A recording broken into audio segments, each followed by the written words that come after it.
தொடுத்த மாலை எடுத்து கடுத்த காற்று கண்ணீரண்ட சேர்த்து.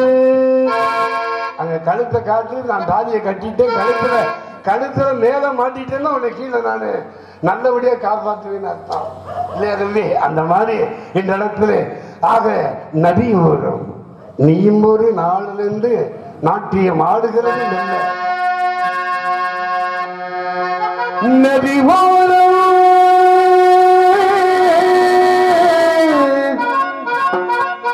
நீயும் ஒரு நாளிலிருந்து நாட்டியம் ஆடுகிறது.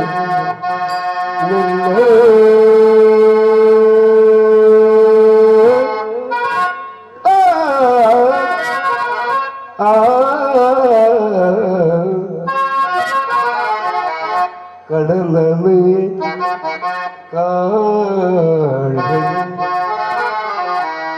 முத்தமிடும் புதுக்கமே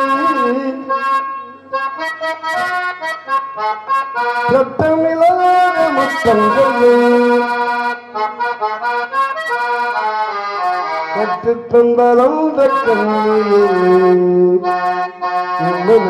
பறி கொடுத்து மனதிடம் பிடித்து கற்றுத்தந்தது கையில்ல கட்டட்டுமா கண்ணே கண்ணே. நீலவான ஓடையில் நீந்துகின்ற விண்ணிலா நான் வரைந்த பாடல்கள் நீலம் பூத்த கண்ணிலா வராது வந்து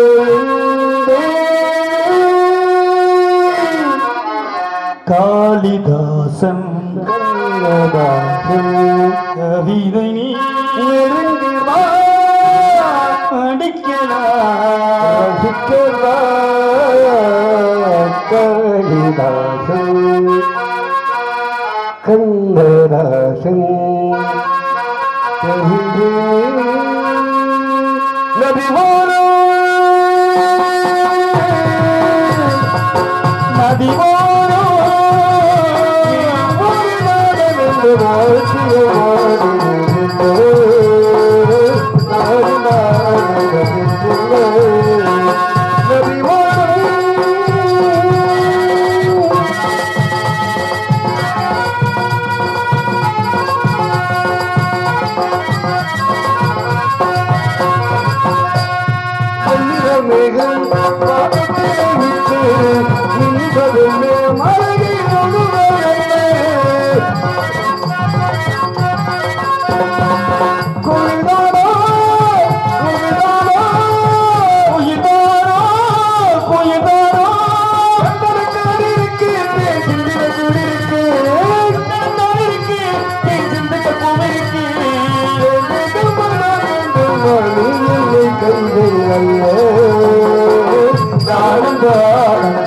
சொல்லு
வருகிறான் மனதிடம்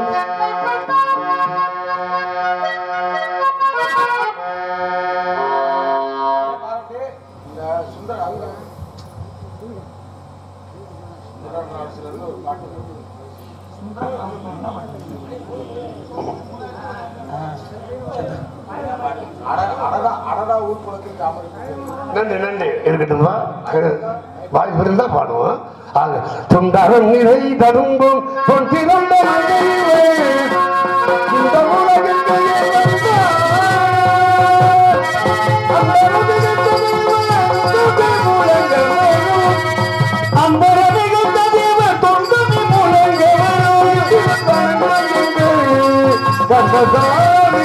பகுந்து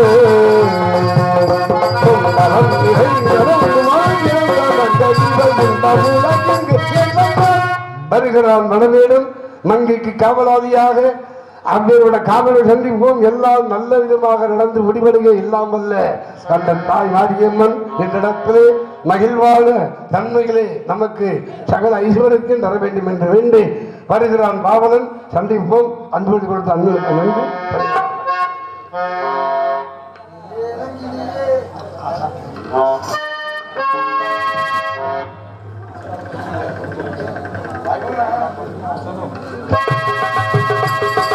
இளைஞரியே என்னை தாளாத்து விசையே கொண்ட பாடாத பாடாத நாள் இல்லையே அது தன்னம்மா பாடாத நாள் இல்லையே அதெல்லாம் பாட கேட்டு என்ன பாராட்ட இல்லையே அது தன்னம்மா பாராட்ட இல்லையே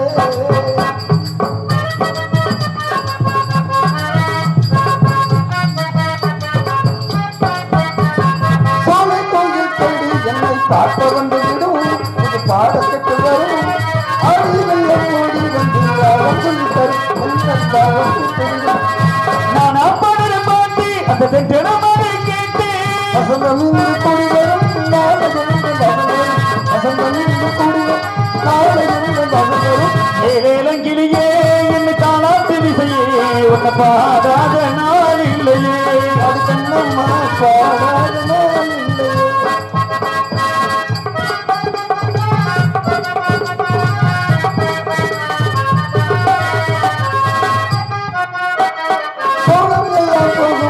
சேரி சொல்லட்டுமா சேரி சொல்லட்டுமா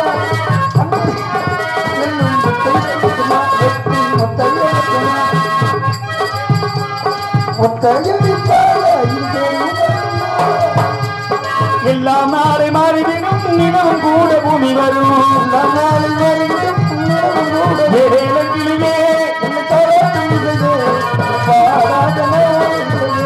அது கண்ணம்மா பாடாத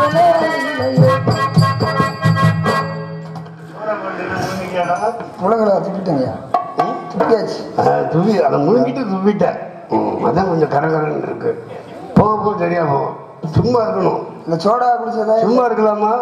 சும்மா இருக்க கூட வேலைக்கு போகணும். சும்மா இருந்தா சோம்பேறி சோத்துக்கு நஷ்டம். சோத்துக்கு நஷ்டம். ஏன்னா வாழ்க்கையில சாப்பிட்றதுக்காகவே வாழ்றவங்க இருக்கேன். ஒரு 10 நிமிஷம் விட்டோம். 10 நிமிஷம். அதே நேரத்தில் உழைச்சி தான் சாப்பிடணும்னு நினைச்சி இருக்கிறவங்களும் இருக்காங்க.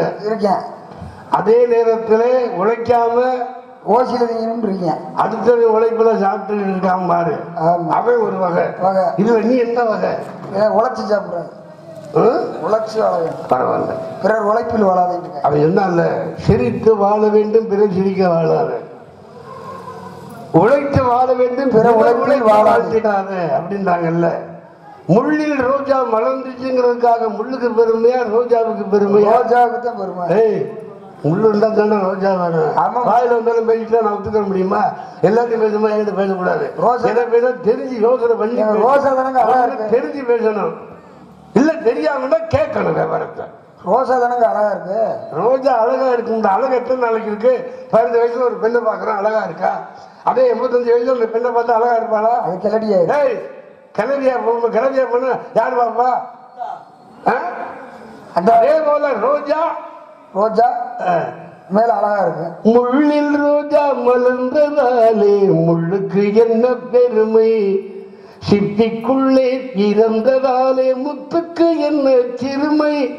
அது முத்துல சிப்பிக்குள்ளதான் முத்து இருக்கு. சிப்பி இல்லாம முத்து வளருமா? முள் இல்லாம ரோஜா வளருமா? ரோஜாவை கண்டால் மலர்வது எது? ரோஜாவை பார்த்து மலர்வது எது தெரியாதுங்க. அப்படி சொல்ல நான் சொல்றேன். சூரியனை பார்த்தால் தாமரை மலரும். வந்துட்டீங்கன்னா உங்களுக்கு சும்மா நிலவை பார்த்தால் அள்ளி மலர். ஒரு பெண்மகள் ஆணை பார்க்கும் பொழுது, ஆண் பெண்மகளை பார்க்கும் பொழுது, ஆணை வந்து பெண்மகள் போது பருவரம், மூஞ்சில பருவரம். அந்த பரு போகத்தோட பாக்குறேன். குருவுக்கு வேலை கொடுக்கணும்ல. ஆளும் வேலும் பள்ளுக்கு உரினாங்க பெரியம்மா. எந்த பெரியம்மா? அவை முன்னாடி 14ஆம் நூற்றாண்டுல வான்கோழி ஆடுதுங்கிறதுக்காக மயில் ஆடுறது நல்லா இருக்குமா? வான்கோழி ஆடுதுங்கிறதுக்காண்டி மயில் ஆடுகிறது என்பதற்காக வான்கோழி நல்லா இருக்காது. நல்லா இருக்கா? வான்கோழி எப்ப வந்தது தமிழ் மண்ணுக்கு? எப்ப வந்தது தெரியாது. 16ஆம் நூற்றாண்டிலே வந்தது. கோழி இனம். கோழி ஒரு இனம். வான்கோழின்னு ஏன் பேர் வந்துச்சுன்னா, வான்கோழியை பார்த்தா தலை நீளமா வான படுற மாதிரி இருக்குமா, அதுக்காகத்தான் வான்கோழி. 16ஆம் நூற்றாண்டிலே வந்தவள் அவ்வை.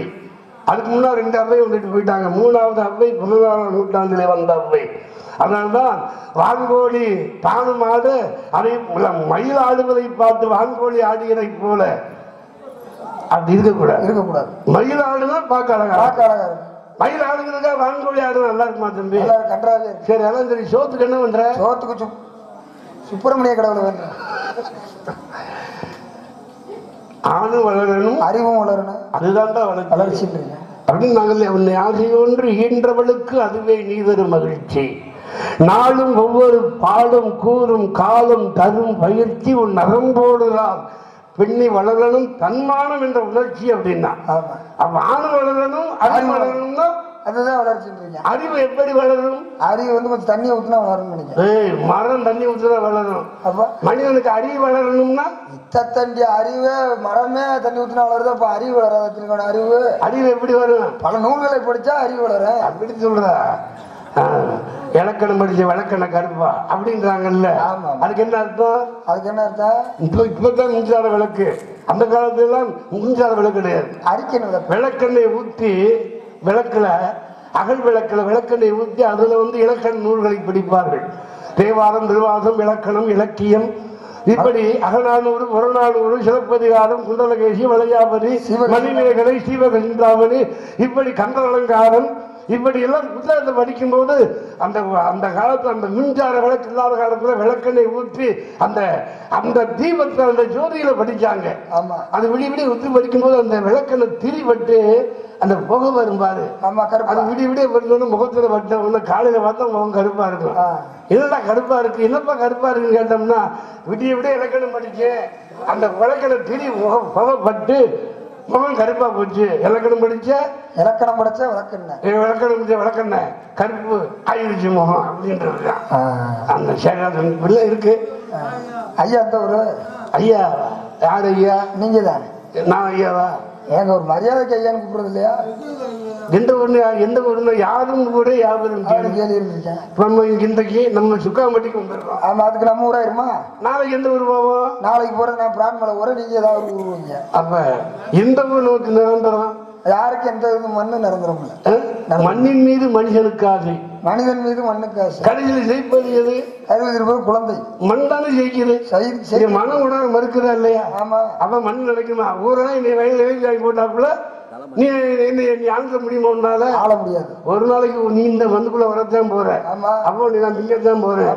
அதனாலதான் மண் மீது மனிதனுக்கு ஆசை வந்ததுனால்தான் மகாபாரதமே வருவதற்கு காரணம், மகாபாரதம் வருவதற்கு காரணம் மண் மீது துரியோதனன் ஆசைப்பட்டதினால் இல்லையா?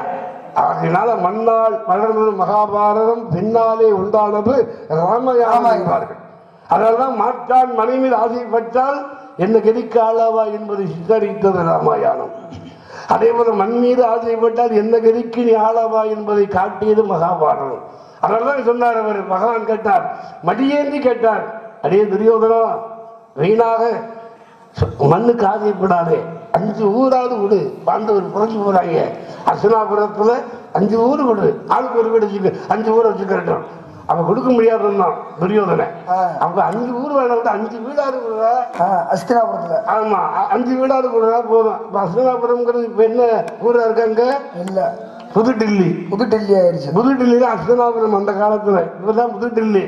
புதுடில்லிக்கு அமைச்சர் யாரு, முதல் மந்திரி யாரு எங்க இப்ப புது டெல்லிக்கு? அதெல்லாம் எனக்கு இந்த உள்ள முதலமைச்சர் கேட்டா தெரியும். என்ன இப்ப புது டெல்லியில உள்ள முதலமைச்சர் படிக்கிறது இல்லையாடா? அதான மோடி. மோடி தான் இருக்காரு மேல. அதாவது இந்திய நாட்டினுடைய முதல் பிரதமர் யாருங்கிட்ட சொல்லியிருப்பேன். இந்த கொடுமை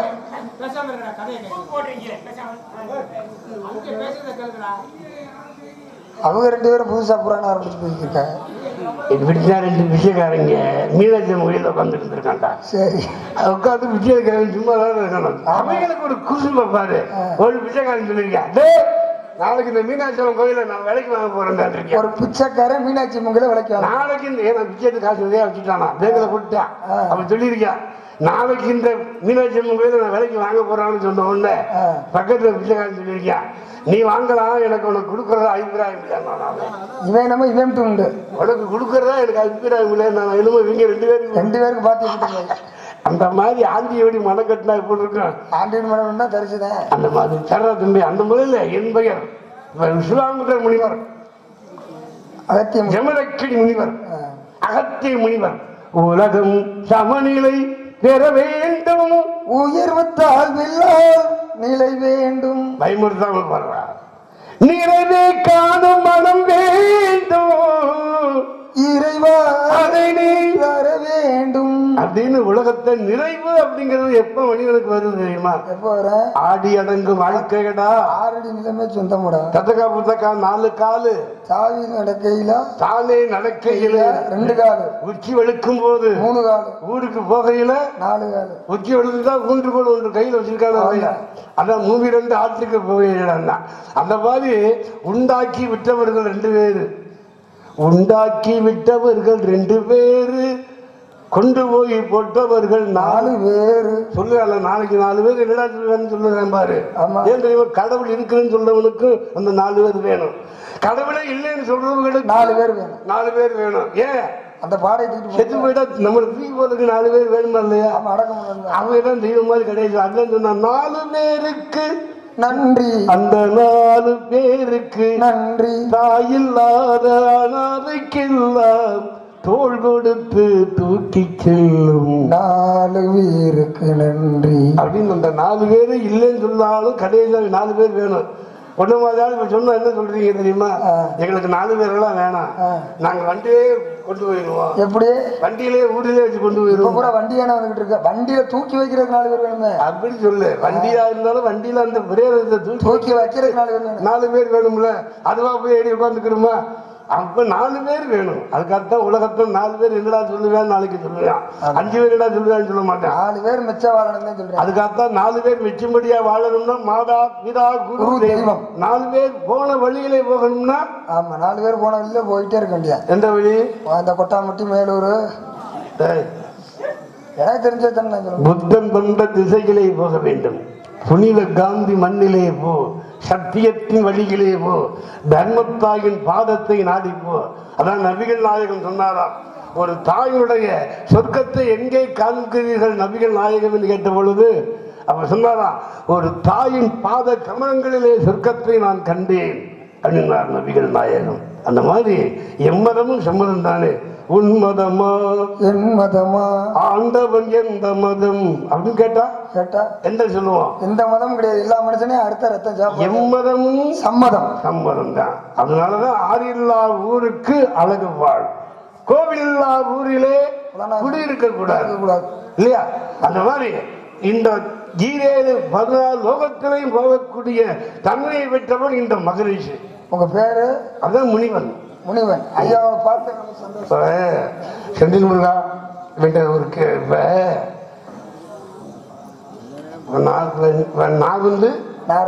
நான் ஒரு லூசு, நான் லூசு, நீ லூசு, நான் லூசா இல்ல, நீ வந்து லூசு. நீ யாரு? லூசு. நானும் லூசு. லூசு நீ லூசு, நீ லூசு, நீ லூசு ஊருக்கு போயிட்டான். மிச்சம் இருப்பது யாரு? நீ லூசு, நீ லூசு போயிடானே அப்படின்னு சொன்ன உனக்கு வருதா இல்லையா? ஆமா. லூசாட்டா அப்படி எங்கிட்ட பேசுவியா? லூசா இருந்தா பேச முடியுமா? லூசை பத்தி லூசுக்கு தெரியுமா? லூசை பத்தி எப்படி? அதாவது பைத்தியத்துக்கு வைத்தியம் பார்த்த வைத்தியம்னு ஒரு சொல்லுவாங்க, அது மாதிரி தான் இருக்கு. என்ன குழம்புற? ஆமா, ஒரு ஊர்ல 2 பேர் இருந்தாங்களா, சரி, அப்படி இப்படின்னு. அப்படி என்ன சொன்னா இப்படி என்ன சொன்னா?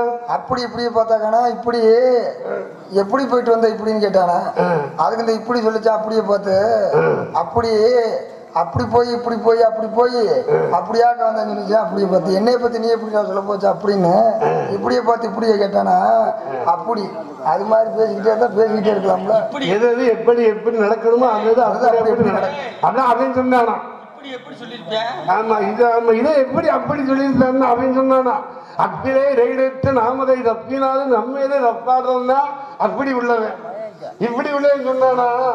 ஆனாலும் கண்டு அதுல 1000 கண் போனா மயிர் வச்சு போறான்னா அப்பதான் அப்படி உள்ளவன் சொன்னானா. எப்படி உள்ளவன்? எப்படி உள்ளவன்? அப்படி உள்ளவன் சொன்னானா. இக்கலிங்கம் போனாலது ஏகலிங்கம் மாமதுரை சொக்கலிங்கம் இருக்கைகளே உண்டோ நோய் நமக்கு அப்படின்னு இப்படி சொன்னானா.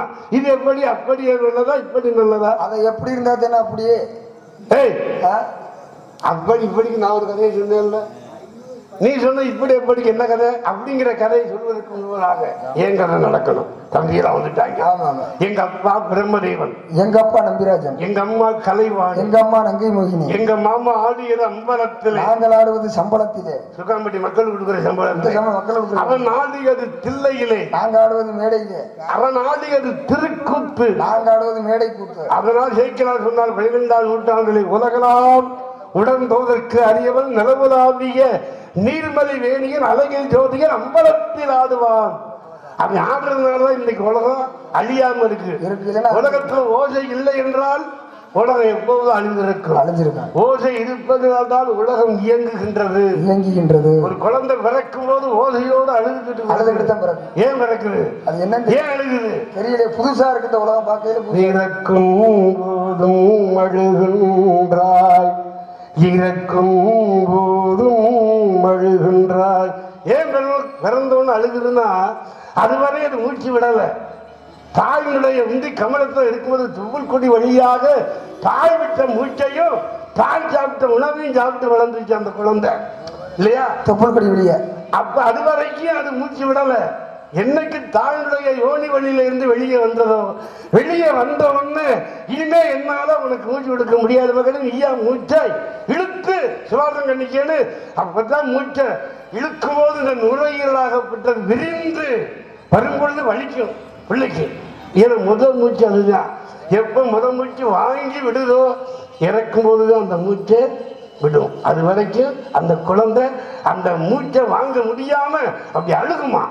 மூச்சு வாங்கணுமே, அதை முதல் பழகிறது அந்த மூச்சு தான். இப்ப புரிஞ்சுக்க இல்லையா? அதனாலதான் குழந்தை அழுகிறதுக்கு காரணம் இந்த நுரையீரல் மூச்சு விடும் பொழுது மூச்சு அப்படிதான் விட போகுது. துப்புள் கொடி அழுத்த உடனே மூச்சு இனிமே அது பயிற்சி பண்ணணும். அதுக்காக தினசரி நடங்க அப்படின்றாங்க இல்லையா மருத்துவர்கள் எல்லாம். மூச்சு கொஞ்சம் மூச்சு பயிற்சி. அது முத சிவாஜிக்கிற மூச்சு சிரமமா இருக்கும், நுரையீரல் வலிக்கும். அப்படி இழுத்து விடும்போது அதுல இருந்து அது பழக ஆரம்பிச்சது. அப்படி அடிச்சுக்கிட்டே இருக்கும். தட்டிக்கு தூங்கைகளை வாங்கிக்கிட்ட மூச்சு சுழி மாறினாலும் போச்சு. அப்ப வள்ளிக்கிற பெண்மணிக்கு உள்ள இருப்பான்னு கேள்விப்பட்டது. ஆமா, யார் அவள்? என் தங்கை. அது அப்படியா இருக்கா? இன்னொரு பிள்ளை என் தோழி பிள்ளை. அவ பேர் என்ன? இருள. அப்படியா? அவ பேரு இருளை. வருவாளா? வருவாள். ஆடி வருவாளா பாடி வருவாளா? ஆடி. அவ தோழி வந்தாலும் வள்ளி வருவாங்க. ஆமா, அவ வள்ளியை நான் பார்க்கணுமே. அதுக்கு முன்னாடி தோழியை பாத்துருங்க. காலம் பார்ப்போமா? பார்த்தா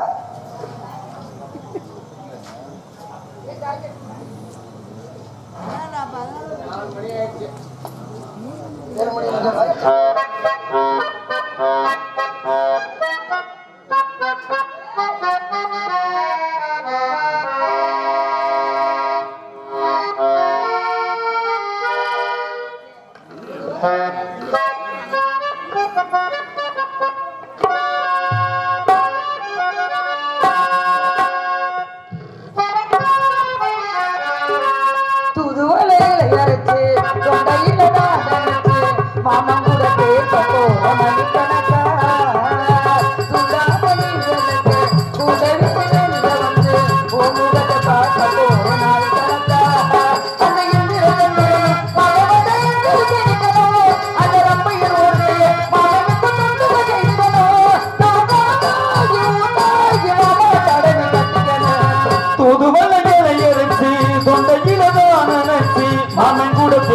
போற மணிக்கணக்கா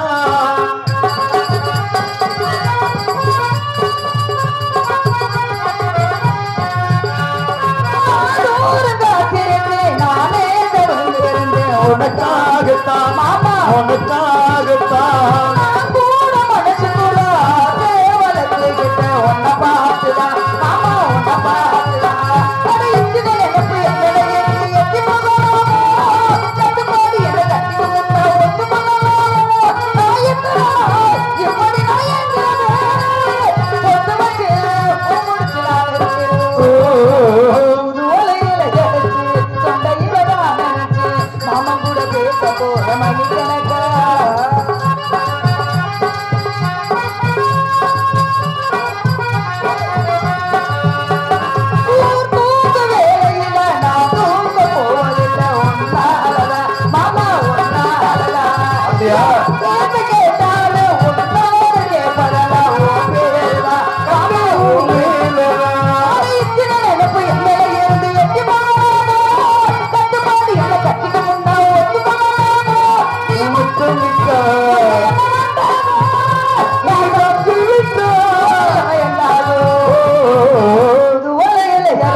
தூக்கமே வராது உனக்கு.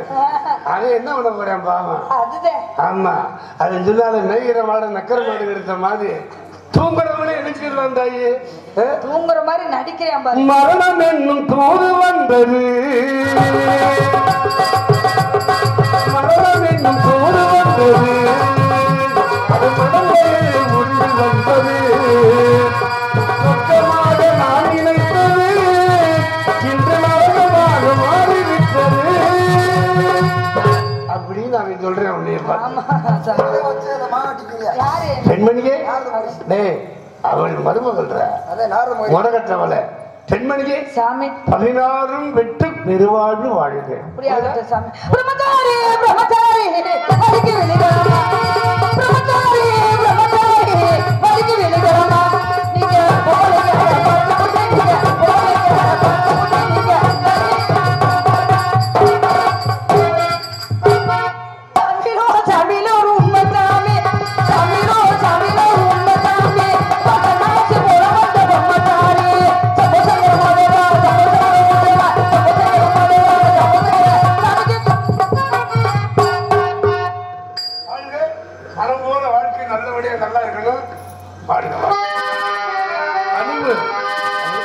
பெரியவர்கள் தரிசனம் பாவை மோட்சம்.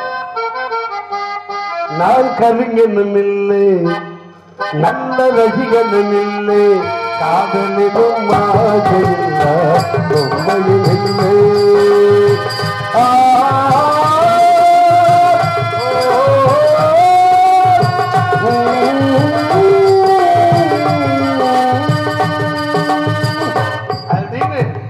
கவிஞனும் விரும்புவது கவிஞை அப்படிங்கிற பெண்ணை பார்க்கலாமா? பார்க்கலாம் சாமி.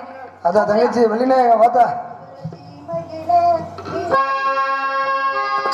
மதுர சீமையிலே மீனாட்சி கோவிலிலே கல்யாணம் என்று சொல்லம்மா.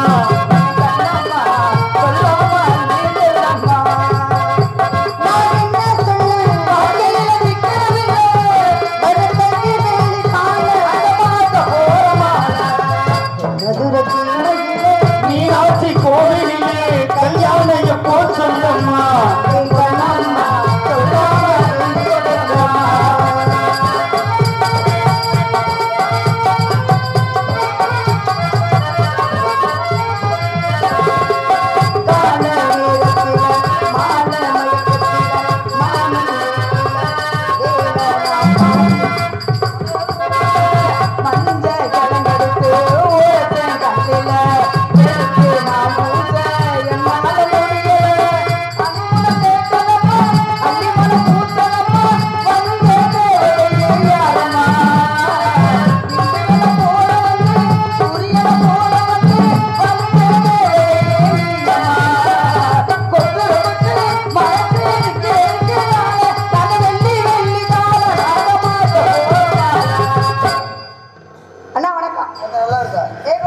நம்ம இடத்துக்கு நாரத முகாம் இருந்தது. வேண்டும் சுவாமி, நீங்க போயிட்டு வாங்க.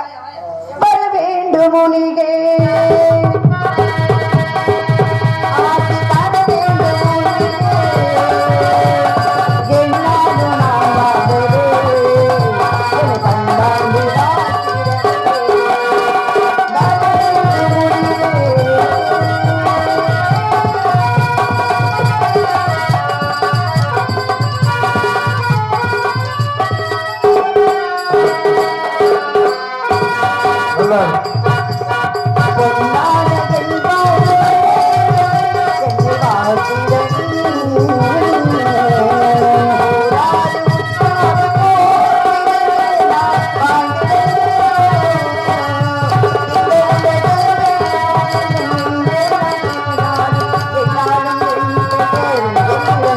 தங்கள் வாழவே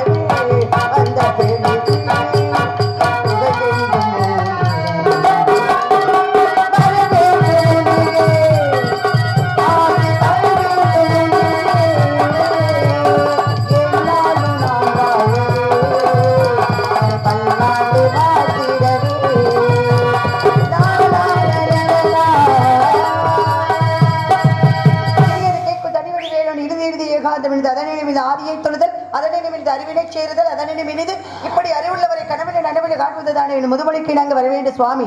எல்லோருக்கும் நல்லாசி தந்து ஏன் வந்தீங்க, எதுக்காக வந்தீங்க எடுத்து கூறுங்கள் பார்ப்போம். செல்லும் வழி எங்கெங்கும் வள்ளம் வரலாம்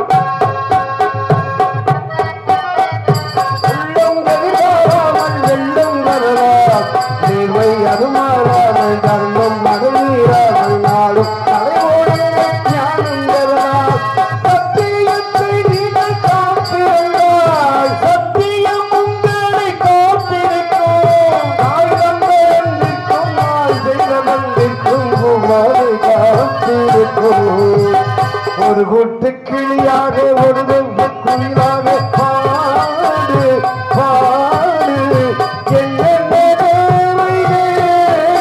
சாமியை கேளுங்க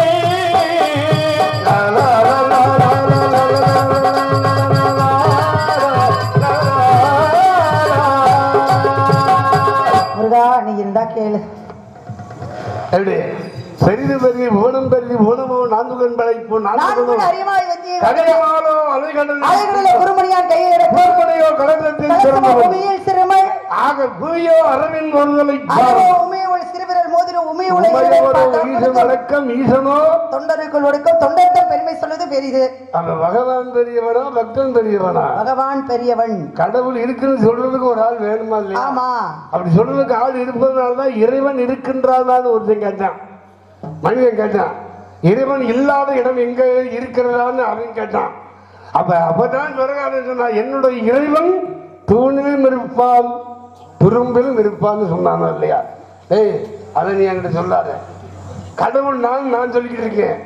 கடவுள் நீ சொன்ன அப்பதான் அவன் சொன்னானா பிறகுலாமே எப்பா நீ கடவுளா? ஏப்பா உனக்கு வேர்க்குதுல்ல, உனக்கு திடீர்னு காட்சி அடிக்குதுல்ல, திடீர்னு மண்டை வலிக்குதுல்ல, திடீர்னு வாந்தி எடுக்கிறீல, கடவுளுக்கு வேர்க்குமா?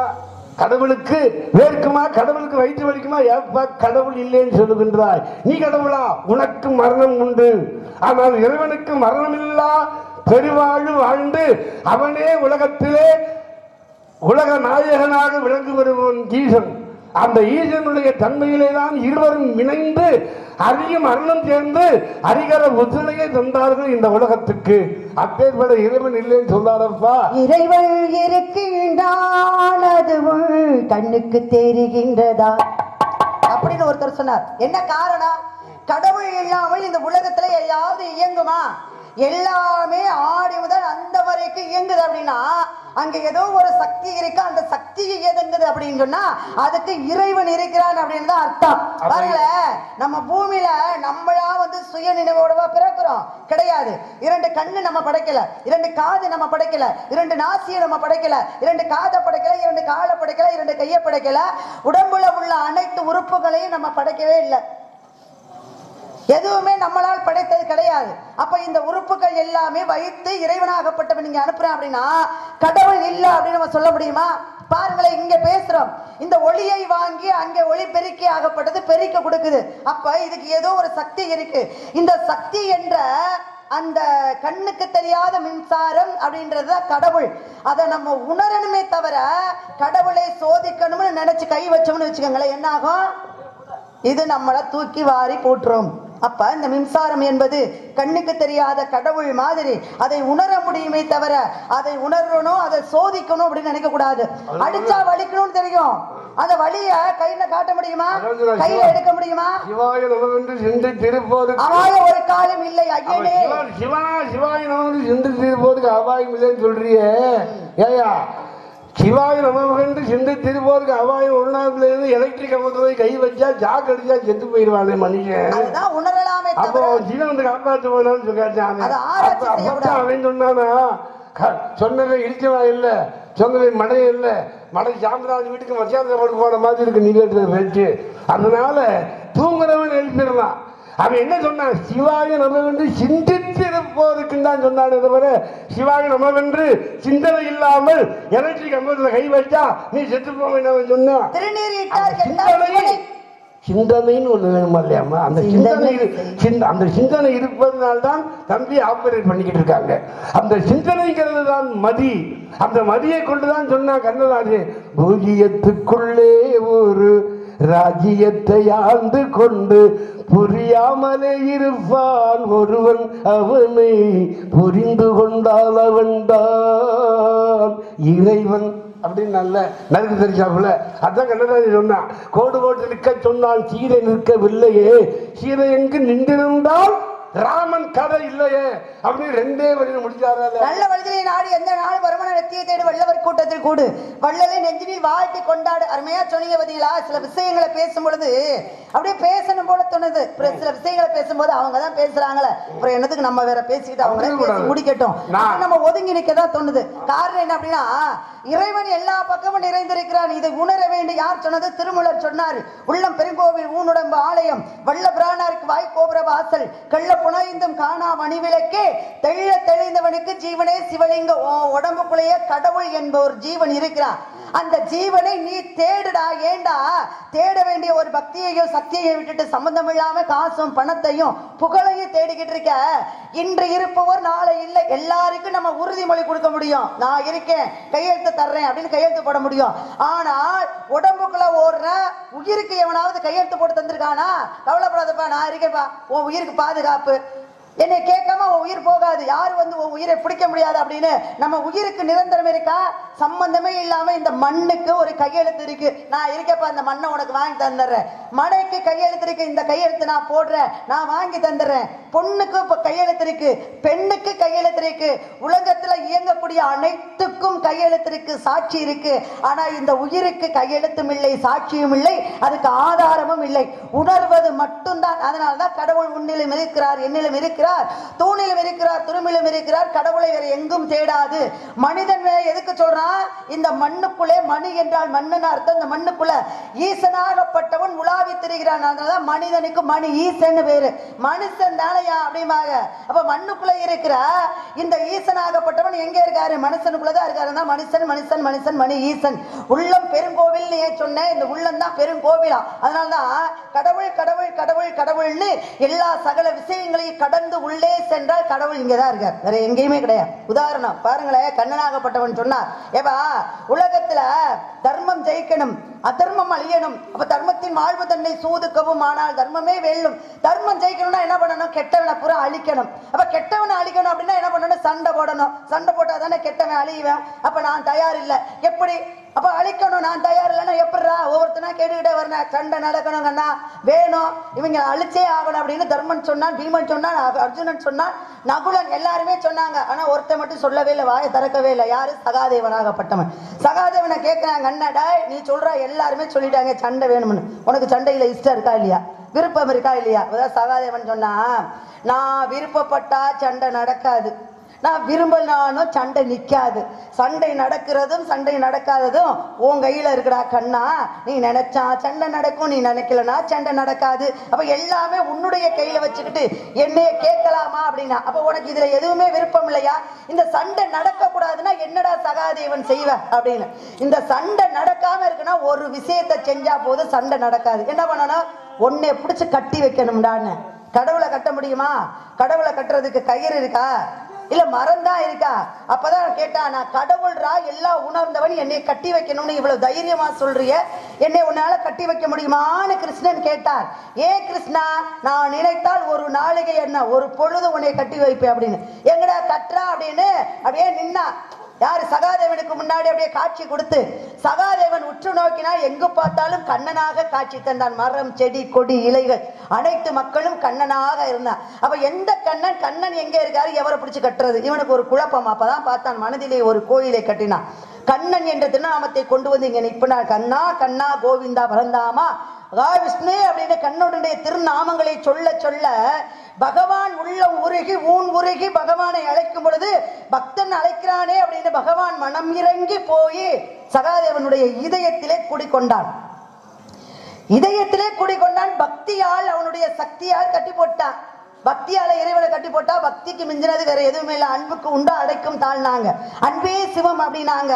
எந்த காரியத்தையும் அன்பால் சாதிக்கலாம். நான் ஆணவத்தாலும் அதிகாரத்தாலும் சாதிக்க முடியாது. அன்னைக்கு அன்பாலையும் பக்தியாலையும் கட்டி போட்டேன். கண்ணனால முண்ட முடியல, முணங்க முடியல. ஏ சகாதேவா, தயவு செய்து என்னை விட்டுறா, என்னை கட்டி போட்ட, என்னை விட்டு வெளியில வரணும் அப்படின்னு. நான் வெளியில வரணும் அப்படின்னா சத்தியம் வாங்கின பாருங்க, கடவுளையே கட்டி போட்டு சத்தியம் வாங்கினான் சகாதேவன். இப்ப என்ன காரணம்? அன்பு இருந்தால் போதும், அரைவணைப்பு இருந்தால் போதும், பக்தி இருந்தால் போதும், கடவுள் நமக்குள்ளேயும் இருக்கிறார் அப்படின்னு எடுத்துக்காட்டு உதாரணம் சுவாமி. அதனாலதான் சொல்றேன், இறைவன் எல்லா பக்கமும் நிறைந்திருக்கிறார். உங்ககிட்ட இருக்காரு, என்கிட்ட இருக்காரு. உணரணும். இதுவரைக்கும் இறைவன் யாராவது பார்த்துருக்கீங்களா? கடவுள் நேரம் யாராவது பார்த்துருக்கீங்களா? இருக்காரு. கடவுள் நேரம் பார்த்துருக்காங்களா? யாரு? நீ பார்த்துருக்கியா? நான் பார்த்துருக்கேன். எங்க? எப்படி? உங்க உருவத்துல. எப்படி? உங்க உருவத்துல. நான் ஒரு கஷ்டப்படுற நேரத்துல எனக்கு எந்த பிரதிபலனும் இல்லாமல் எனக்கு வந்து உதவி செய்யறாங்க பாருங்க, அவங்கதான் கடவுள். கடவுள் நேரம் வர்றாரு அப்படின்னா எல்லாரும் வீட்டுக்கு போக முடியுமா? யாருடைய ஒரு உறவுனாலேயே ஒரு உருவத்தாலேயே கடவுள் வந்து உதவி செய்ய முடியும். கடவுளே வந்து உதவி பண்ண மாதிரி வந்து உதவி பண்ணுறீங்க. கடவுள் அந்த உருவிலே வருவார். அப்புறம் கடவுளை மனிதர்களே மனிதர் உண்டு, மனிதர்களே மிருகம் உண்டு, மனிதரிலே தெய்வம் உண்டு, மனிதர்களே மாணிக்கம் உண்டு, மனிதர்களே தெய்வமாக வந்தவன் தான் கண்ணன். அப்படி தெய்வமா வந்ததுனாலதான் அவர் கண்ணை வந்து கூட்டுக்குள்ள அடைக்கும் போது மூச்சு விட முடியாம திணறும் போது கேட்டாரு, அவ்வா அந்த மகாபாரத போர்ல கிருஷ்ணா எங்க 5 பேர் நீ காப்பாத்துன்னு சொன்னார். காப்பாத்துன்னு கேட்டான் சகாதேவன். அப்ப கேட்டவன்னா கிருஷ்ணன் உள்ள சொன்னாராம், ஏன்டா 5 பேரை காப்பாத்துனா போதுமா சகாதேவா? 5 பேரை காப்பாத்துனா போதுமான்னு கேட்டாருன்னா ஏன் கேட்டாரு? அது உள்ள ஒரு கருத்து இருக்குல்ல. ஆனா மெத்த படிச்சவன் சுத்த வைத்திய அரைக்கிற மாதிரி வல்லவனுக்கு உண்டு வழுக்கும் பாருங்கிற மாதிரி பரந்தாமன் கேட்டாருன்னா கிருஷ்ணன் கேட்டாருன்னா ஏன் கேட்டாரு? ஏற்கனவே சூரிய பகவானை எண்ணி வேண்டி ஒரு பிள்ளையை பெற்றாலே யாரு? குந்தி தேவி. அதனால அவன் தான் மூத்தவை கர்ணன். அதனால அவங்க 5 பேரை காப்பாற்றினா போதுமா, 5 பேரை காப்பாற்றினா போதுமான்னு கேட்கிறாரு. புத்தி உள்ளதை இங்க அந்த இடத்துல சொல்லி இருக்கணும். 4 பேரா இந்த மூத்தவன் கர்ணனை காப்பாற்றணும் கர்ணா கிருஷ்ணா கண்ணா அப்படின்னு கேட்டிருந்தான்னா கர்ணை இறந்துருக்க மாட்டான். இது கேட்கல யாரு? சகாதேவன். அப்ப 5 பேரை காப்பாற்றினா போதும்னு உள்ளத்துக்குள்ள தெய்வத்தை வச்சுக்கிட்டு உள்ளொன்று வைத்து புறமட்டு பேசினாருன்னா ஆக சாஸ்திர சம்பிரதாயம் படிக்க என்ன பண்ண? படிச்சவன் அறிவாளி, படிக்காத முட்டாள் சொல்ல முடியுமா? 100 அறிவாளிகள் இருக்கிற கூட்டத்துல 2 அறிவியலி முட்டாளை பேசிடலாம். 100 முட்டாள்கள் இருக்கக்கூடிய ஒரு சில இடங்கள்ல 2 அறிவாளியை நிறுத்த முடியுமா? அவனும் 100 முட்டாள், அவனும் முட்டாளத்தான் ஆகணும். அந்த மாதிரி அதான் முட்டாளுக்கும் ஒரு வழி, அறிவாளிக்கும் முட்டாளுக்கும் 2 வழி, அறிவாளிக்கும் 3 வழிங்கிற மாதிரிதான். அதனாலதான் பெண்களுக்கே சாபம் கொடுத்தான் தர்மன். ஆக மகாபாரத போர்ல 5 பேரை காப்பாற்ற போதும்னு கிருஷ்ணன் சகாதேவன் சொன்ன மாதிரி கேட்ட மாதிரி 5 பேரை காப்பாற்றினார். இல்லைன்னு சொல்ல முடியாது. 5 பேரை காப்பாற்றிட்டு கடைசியில 17ஆம் நாள் யுத்தத்துல கர்ணன் தேர் சாரதி மீது உட்கார்ந்து அப்படியே உயிரை மாய்த்தார். உயிரை மாற்றி இறந்து கிடக்கிறான். அப்படி இறந்து கிடக்கும் போது குந்தி போய் அழுகிறாள், நான் பெற்ற மகனே கர்ணா அப்படின்னு அழுதாலாம். அப்பதான் பார்த்தாங்க தர்மன், பீமன், அர்ஜுனன், ஜெகன் 5 பேரும் நம்ம எல்லாம் உயிரோடு இருக்கிறோமே. அப்ப அம்மா யாரை மடியிலே கிடத்தி அழுது கொண்டிருக்கிறாள். போய் பாப்பன் பார்க்கும்போது அப்ப கர்ணனை மடி மேல வைத்து அவள் அழுது கொண்டிருந்தாளாம். என்ன அம்மா கர்ணனை மடிமேறி வைத்து அழுந்து கொண்டிருக்கிற என்ன காரணம் அப்படின்னு கேட்கிறார் தர்மராஜா.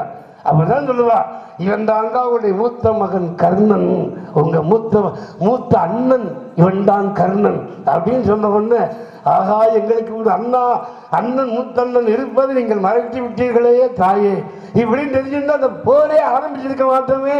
ஆகையினால் இந்த ரகசியத்தை நீங்கள் மறைத்ததுனால இன்றிலிருந்து பெண்கள் மனதிலே ரகசியம் தங்கக்கூடாமல் போக கடவது அப்படின்னு பெற்ற தாய்க்கு அங்கே என்ன பண்ணா, பெற்ற தாய்க்கு சாபம் கொடுத்தார் தர்மன். அதனாலதான் இன்னைக்கு பெண்கள்கிட்ட ரகசியம் தங்கானுப்பாங்க. ஊருக்குள்ளே ஊருக்குறம் தெரிஞ்சு போகுமா. இதுக்கு காரணம் யாரு? சகாதேவன். ஆக கடவுளையே உள்ளத்துக்குள்ள வச்சிருக்கக்கூடிய அந்த சகாதேவன் கேட்டிருக்கலாம்ல, 5 பேரை காப்பாற்றினா போதும் சொல்லும் போது 6வதா கர்ணனை காப்பாற்றிடு கண்ணா அப்படின்னு கேட்டிருக்கணும்ல. இல்ல சுவாமி, இது கதையெல்லாம் சரியாதான் இருக்கு. இதுல ஒரு சின்ன திருத்தம் என்ன காரணம் அப்படின்னா, சொல்லக்கூடாதுமா. இல்ல அப்படிலாம் இல்ல சுவாமி. மகாபாரதம் படிப்பது புண்ணியம், படித்ததை சொல்வது புண்ணியம், கேட்பது அதை விட புண்ணியம். அது மாதிரி ராமாயணம், இந்த ராமாயணத்தை ராமனுடைய வாழ்க்கை பயணம், அதை படிப்பது புண்ணியம், கேட்பது புண்ணியம், சொல்வது புண்ணியம். முந்தா நாள் ஒரு நாரதர் வந்தாரு, மகாபாரதம் ஓம் நமோ நாராயணா என்ற மந்திரத்தை சொல்றது பாவம், கேட்கறது புண்ணியம் அப்படின்னாரு. நம்ம பேசுறோம்ல, அது மாதிரி என்ன காரணம் இல்ல, சகாதேவனை தான் சொல்றேன் நாங்க. நீங்க சொல்றது கதை சரிதான், ஆனா ஒரு சின்ன திருத்தம். அவர் சொன்ன மாதிரி நீ சொன்ன கதைகளை திருத்தி நான் பேசினேன். இப்ப நான் சொன்னதை என்ன திருத்தமோ அதை நீ பேசு. அதை திருத்துறேன். நமக்கு பேச வேண்டிய அவசியம் கிடையாது. அப்படியெல்லாம் கிடையாது, நியாயத்தை எப்ப வேணாலும் பேசலாம். அதை நான் ஏத்துக்கிட்டு வந்திருந்தேன்னு வச்சுக்கோங்களேன், 4 பேர்ல ஒருத்தராவது கேட்பாங்க, அவர் அப்படி சொன்னாரு, இந்த அம்மா இப்படிதான் கேட்டுட்டு போயிருக்கு அப்படின்னு. இப்ப சகாதேவன் வந்து எல்லாமே தெரிய, சாஸ்திரங்கள் எல்லாமே படித்தவனாகப்பட்டவன் சகாதேவன். அவன் கர்ணன் அண்ணன்னு அவனுக்கு தெரிஞ்சிருந்தா அவன் கேட்டிருப்பான், கர்ணனோட சேர்த்து 6 பேரை காப்பாத்துங்க அப்படின்னு. கண்ணன் எதுக்கு தெரியுமா, உடம்புல போய் உட்கார்ந்துகிட்டு சத்தியம் குர்ரா கர்ணா கிருஷ்ணா சத்தியம் பண்ணு அப்படிங்கும் போது, இங்க கவனிங்க எல்லாரும் அங்கிட்டு திரும்பிட்டு இருக்கீங்க, கிருஷ்ணா சத்தியம் பண்றா அப்படிங்கும் போது அப்ப கண்ணன் என்ன சொல்றான், நல்ல ஒரு முறைக்கு 2 முறை யோசனை பண்ணி கேள்றா, ரொம்ப சிந்தித்து கேளு அப்படின்னு சொன்ன காரணம் என்ன அப்படின்னா, பாண்டவர்கள் 5 பேரை மட்டும்தான் காப்பாற்ற சொல்ற, இந்த சண்டையில உன் பிள்ளைகளும் கலந்துக்க கூடிய வாய்ப்பு வரும். யாரு? இளைய பாண்டவர்கள் கலந்துக்க கூடிய வாய்ப்பு வரும். அப்ப நீ உன்னை காப்பாத்தணும்னு சத்தியம் கேட்கிறிய, உன் பிள்ளைகளையும் காப்பாத்துன்னு சேர்த்து சத்தியம் கேள்றா அப்படின்னு ஒரு உதாரணத்துக்காக ஒரு குறிப்பை கொடுத்துதான் ஒரு முறைக்கு மறுமுறை, மறுமுறைக்கு 2 முறை இப்படின்னு 3 முறை வாய்ப்பு கொடுத்தார். சகாதேவன் கர்ணனை மனதை வைத்து அவன் சத்தியம் வாங்கல அப்படின்றது தவறு. கர்ணன் யாருன்னே சகாதேவனுக்கு தெரியாது, கண்ணனுக்கு மட்டும்தான் தெரியும். அதனாலதான் அவன் பத்ம யுகத்துக்குள்ள அங்க உள்ளர போய் சண்டை போடும்போது அர்ஜுனுடைய மகனாகப்பட்டவன் அபிமன்யு பத்ம யுகத்துக்குள்ள போய் சண்டை போட்டாச்சு. சண்டை போட்டு வெளியில உடைச்சுக்கிட்டு வர்றது தெரியல. அப்பதான் பார்த்தாரு, யாரு? கர்ணன் உள்ள நினைக்கிறான். கர்ணன் கிட்ட ஒரு ஆயுதம் கேட்கிறான். ஒரு ஆயுதம் கேட்கும் பொழுது ஆயுதத்தை கொடுக்கல. ஆயுதத்தை கொடுக்காம போது அங்கே அழிக்கப்பட்டான் இளைய பாண்டவர்களாகப்பட்டவன். அப்பதான் கண்ணன் சொன்னா சகாதேவன் கிட்ட, நீ சாஸ்திரம் படிச்ச, என்னையும் கட்டி போட்ட, என்னைய கட்டி போட்டு நீ சத்தியம் கேட்டியடா, உங்க 5 பேர் உயிரை மட்டும்தான் காப்பாத்தணும்னு நீ சத்தியம் வாங்கின. பாருங்க, அர்ஜுனன் குற்றம் சொல்றான் கர்ணனை, கண்ணா நீ நினைச்சிருந்தா என் மகனை காப்பாத்திருக்கலாம். தர்மன் சொல்றான், கண்ணா கிருஷ்ணா நீ நினைச்சிருந்தா அபிமன்யுவை காப்பாத்திருக்கலாம். பீமன் சொல்றான், ஏன் நகுலன்னு சொல்றான், சகாதேவன்னு சொன்னான், கண்ணா நீ நினைச்சிருந்தா அபிமன்யுவை காப்பாத்திருக்கலாமே, ஒரு பிள்ளை மூத்த பிள்ளையாச்சே, இப்படி இறந்து போயிட்டானே, உனக்கும் மருமக பிள்ளை தானே, நீ ஏன் கண்ணா காப்பாத்தலேன்னு சகாதேவன் கேட்டான். சகாதேவன் கேட்கும் பொழுதுதான் கண்ணன் சொன்னா, என்னைய நீ இதயத்துக்குள்ள கட்டி போட்டு சத்தியம் வாங்கினேலடா.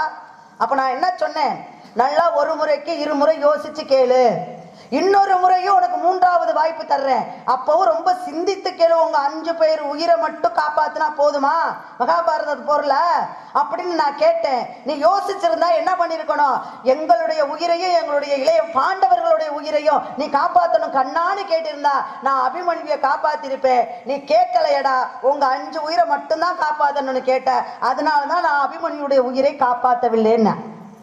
எப்ப கண்ணன் வந்து சகாதேவனுக்கு அண்ணனை தெரியும், குந்தி தேவி அங்கே மகாபாரத போர்ல இறந்ததுக்கு அப்புறம் அவ தூக்கி மடியில வச்சதுக்கு அப்புறம் தானே மற்ற அழுதற மகனே நான் பெற்ற மகனே கர்ணான்னு அழுததுக்கு அப்புறம் தானே தெரியும். அப்ப காப்பாத்தணும்னு சொன்னது யாரு? இவங்க 5 பேரை தான். அப்ப அபிமன்யுவை மனசுக்குள்ள வச்சுக்கிட்டு தான் இளைய பாண்டவர்கள் 5 பேரையும் மனசுக்குள்ள வச்சுதான் கண்ணன் வாய்ப்பு கொடுத்தான் சகாதேவனுக்கு. அதைத்தான் சொல்ல தவிர நீங்க சொன்ன கதை அப்படின்னு குற்றம்லாம் நான் சொல்லல. உங்களுக்கு குற்றம் சொல்ற அளவுக்கு நான் ஒண்ணு பெரிய ஆளு கிடையாது. அதனால என்ன மகாபாரதத்தை பேசணும்னா நீ பேசணும், அதை தொட்டு இப்ப நானும் பேச முடியும். பேசுங்க. தெரியுமா? ஏன்னா சகாதேவன் எப்ப பெற்ற தகப்பையும் கல்ச்சவரில் எடுத்து கடிச்சு தின்னானோ அப்பயே அவனுக்கு என்ன நடக்குதுங்கிறது பின்னால் நடப்பதை முன்னால் அறியக்கூடிய தன்மையை ஏற்கனவே அவர் பெற்ற தந்தை சொன்னதுனால என்னை நான் இறந்தவருக்கு ஏதாவது பாகத்தை எழுதி சாப்பிட்டுருங்கடா, அப்படி சாப்பிட்டுக்கிட்டீங்கன்னா இந்த மகாபாரத போர்ல என்னென்ன நடக்குது எப்படி நடக்க போகுதுங்கிற விஷயம் பூரா அவங்களுக்கு தெரியும் அப்படின்னு சொன்னதுனாலதான் எல்லாம் அவன் இறந்த பிறகு அவனை எரிக்கணுங்கிறதுக்காக சுள்ளி அல்ல போறாங்க. அப்படி விறகல்ல போகும்போது விறகு எரிக்கணுமே, அப்ப பூத விடத்தை பார்த்துக்கணும், ஏதோ மிருகங்கள் ஏதாவது வந்து உடம்பை எடுத்து போயிடக்கூடாதுங்கிறதுக்காக அந்த நேரம் என்ன பண்ணாங்க, சகாதேவனை காவலுக்கு வச்சுட்டு போயிட்டாங்கல்ல. அப்ப போயிட்டு வரும்போது தர்மன் ஒரு விறகுகட்டை தூக்கிட்டு வந்தான், பீமன் ஒரு விறகுகட்டை தூக்கிட்டு வந்தான் தலையில, அர்ஜுன ஒரு விறகுகட்டை தூக்கிட்டு வந்தான், நகலே ஒரு விறகு கூட சுமந்துக்கிட்டு வந்தான். ஆனா கண்ணனும் ஒரு விறகு கூட சுமந்துக்கிட்டே வந்தாராம். ஆனா எல்லாரும் கொண்டாந்து சுமந்து பாரம் தாக்காம அப்சு போட்டிருக்காங்க. கடைசியில் கண்ணவரம் பார்த்துமா அப்படி அவர் அமைய மாதிரி விறகு கட்டையை போட்டு அப்பாவோட இருந்தாராம். அப்படி சொன்னவொன்னு அப்பதான் ஜெகதேவன் சொன்னா, எங்க அண்ணங்க தூக்கிட்டு வந்தாங்க சரி கண்ணா, என்னமோ நீ நம்ம தலையில் தூக்கி வந்த மாதிரி நீயும் ஆசீர்வாதப்படுத்துற, நீ தான் தூக்கிட்டு வரும்போது நான் பார்த்தேனே உன் தலையிலேயே விறகு கட்டு இல்லையே, தலைக்கு மேல ஒரு அங்கலம் தள்ளித்தானே இருந்துச்சு, நீ நம்ம கடைசி மாதிரி இருந்து கொண்டு போடுற அப்படின்னு. அப்பதான் கிருஷ்ணன் பண்ணாது, இவன் ஏதோ நம்ம விட்டுட்டு போடுறோம்னு இவன் என்னமோ பண்ணிட்டான் போல அப்படின்னு தனியா அப்பா ஜெகதேவா இங்க வா அப்படி கூட்டு போய் அப்பா எல்லாம் நீ என்ன பண்ணிருக்கேன்னு எனக்கு எல்லாம் தெரிஞ்சு போச்சு, இனிமே மகாபாரத போல என்ன நடக்க போகுதுங்கிற விவரம் கூட நீ அறிந்தவன், அறியக்கூடிய நன்மை பெற்றவன், உனக்கு எல்லாம் தெரியும். ஆனா எல்லாம் தெரிஞ்சாலும் தர்மம் ஜெயிக்கணும், அதர்மம் அழியணும், அதனால சில லீலைகள் நான் செய்வேன், அதை கண்டுக்கலாம நீ பேசாம இருந்துரு அப்படின்னு சொன்னார்களே. பாண்டுடைய இறப்புக்கு பிறகு அதனாலதான் அவன் எல்லாம் தெரிந்திருந்தாலும் தெரியாதவன் போல அவன் வந்து நடித்தான். இல்ல சுவாமி, பாண்டு இறப்புக்கு பின்னாடிதான் கண்ணனுக்கு சகாதேவன் சத்தியம் பண்ணி கொடுத்தான். ஆனா பாண்டு இறப்புக்கு முன்னாடியே கண்ணன் சகாதேவனுக்கு சத்தியம் பண்ணி கொடுத்துறான், அவங்க 5 பேர்த்த காப்பாத்துற அப்படின்னு. பாண்டுடைய விரையில எடுத்து தின்னதுக்கு அப்புறம் தானே இவனுக்கு ஞானம் பிறந்தது.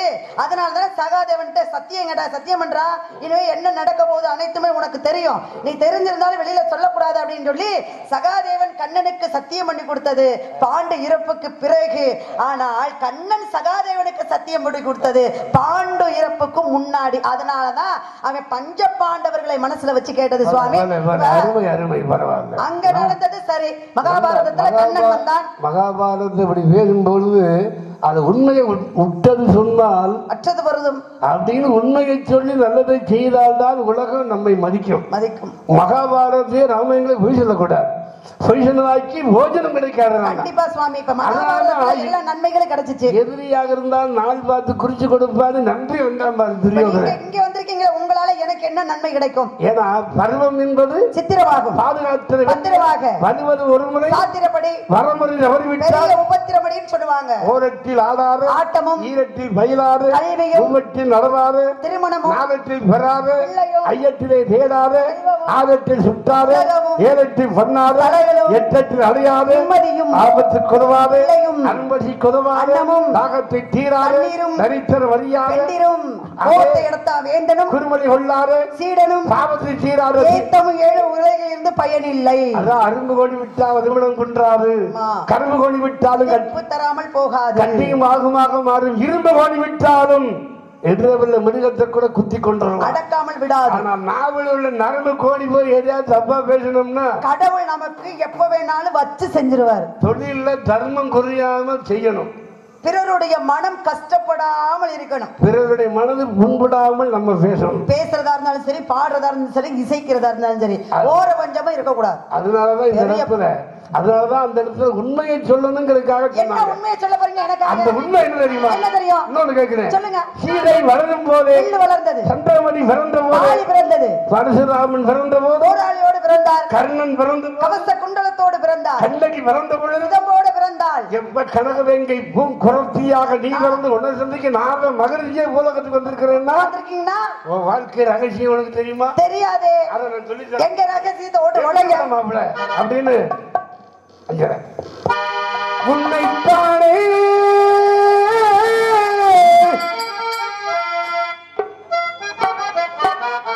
தங்கமேந்து நம்பி வந்தாயுமானே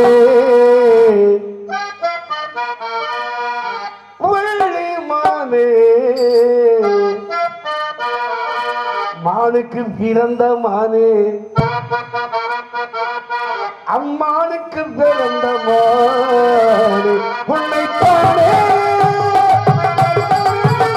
வந்தாயுமானே உயிர் போல எடுத்து முருகனுக்கு மாலையிடு விளையிடனுக்கு ஒரு கோவிடு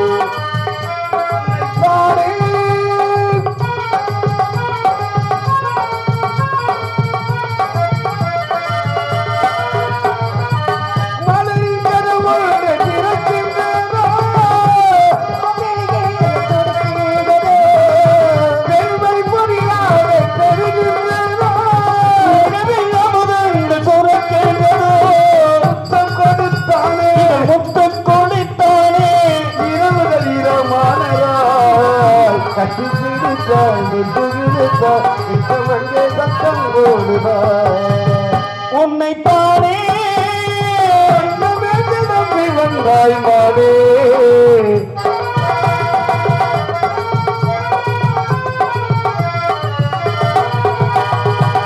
உலகம் உனக்கொன்றும் இறங்காதது உனது எனக்கென்று விளங்காதது அனலாமும் தானே கிரையானது எனது என்பாதி முறையானது அதை ஒன்றின் மேலே பூவாய் முளைத்தாயே பூவாய் முளைத்தாயே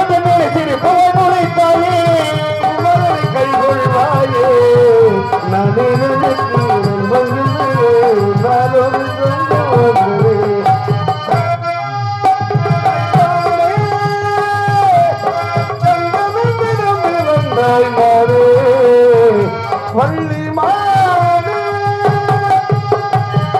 ஒரு வில் ஒரு சொல் ஒரு வேறொரு வரம்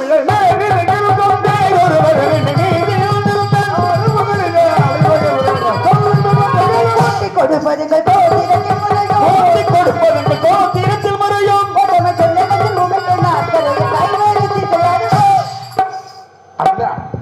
உன்னை கேட்கலாம் சொன்னேன்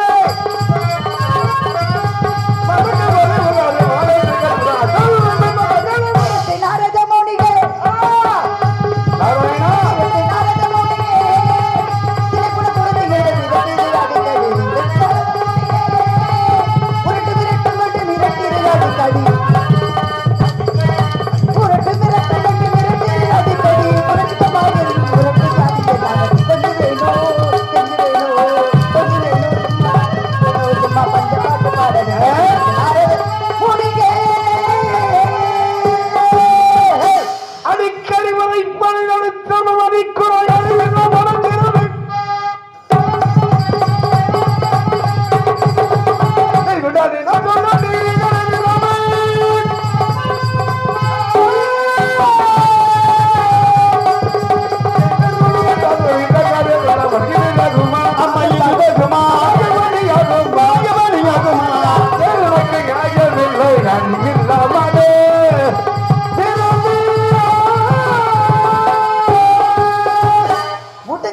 முடிஞ்சா தைரியம் இருந்தா திறமை இருந்தா உங்களுக்கு தெம்பு இருந்தா எங்க இப்ப விட்டீரதுக்குள்ள முருகனை கல்யாணம் செஞ்சு வச்சு பாப்பா ஏ பெண்ணே நான் மறை மீது ஆண்டிட்டு கூறுகிறேன் வெள்ளி நாயகம் இந்த சூரியன் அசமனவதற்குள்ளாக தேவரிஷி நாத முனிவண்ணான் என்பது உண்மையானார் ஆனால் வருகிறான் வந்து கொண்டிருக்கின்றான் வந்து நின்று கொண்டிருக்கின்றான் நின்று கொண்டிருக்கக்கூடிய முருகனை மாலோடி மருகனை தந்தைக்கு குருவாகி வந்த பெருசொலி தகப்பன் சுவாமி என்று வயலத்த முருகனை உனக்கும் முருகனுக்கும் திருமணத்தை நடத்தி இரு கண்ணால உன்னை நான் சாவி எடுத்து கொடுத்து கல்யாணம் பண்ண சொல்றேன். சாவி எடுத்து கொடுத்து நான் உன்னை கல்யாணம் பண்ண சொல்றேன். இது சத்தியம், இது சத்தியம். பைத்தியம் பல்லு விஷம் பொல்லா விஷம். முருகா வேல் பிடித்து வீட்டிற்கு பொருங்க பொருங்க அடிக்காடு கட்டிக்கிட்டு பிடிச்சிக்கிட்டு இருக்காங்க.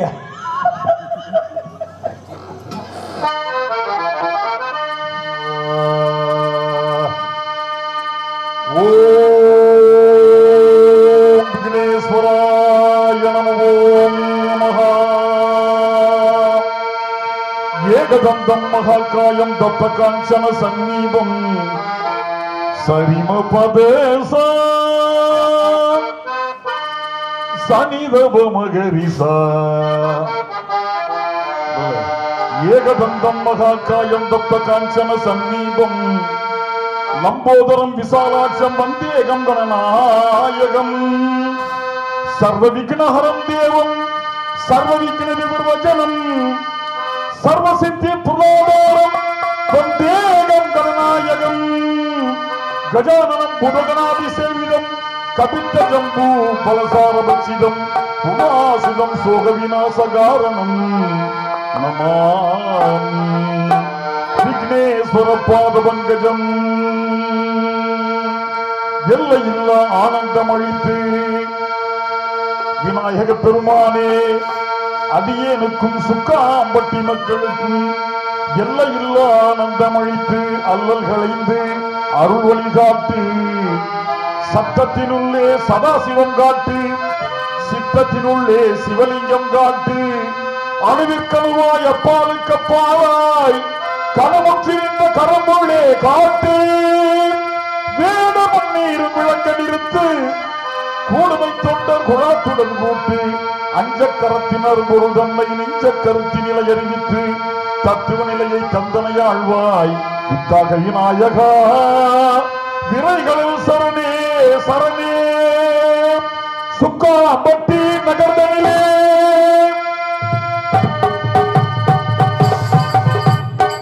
சுக்காம்பட்டியிலே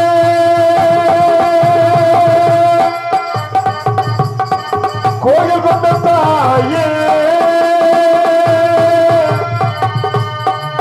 எந்தாயே சந்தனமாரியம்மா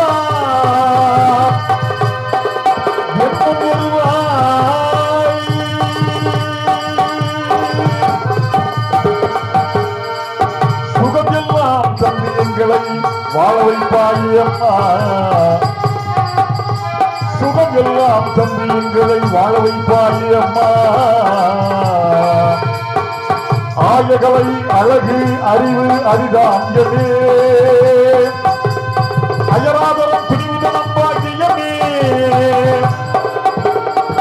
போன போனையது வீரம் விஜயம் சந்தானம் நோயின்மை புதிதாம் பெருமை என்று புதிதாம் பெருமை என்ற 16 செல்வங்களை 16 செல்வங்களை 16 செல்வங்களை பாடி வழங்க வருவாயே வருவாயே அருள்வாய்.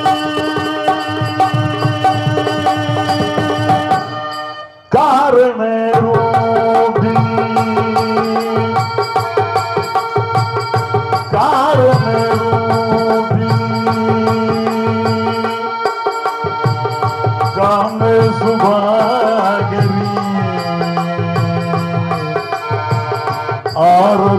ஆரவீராகினி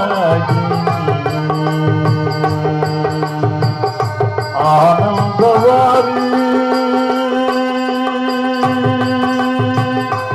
மாரி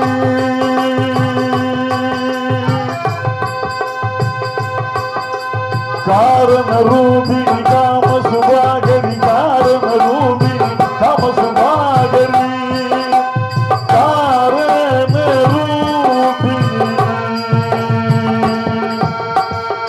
காம சுபாகரி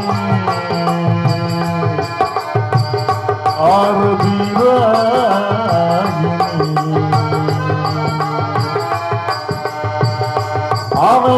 ஆனந்தவாரி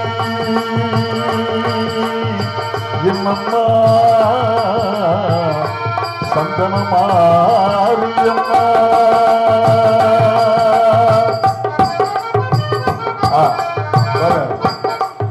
சரிமாகரி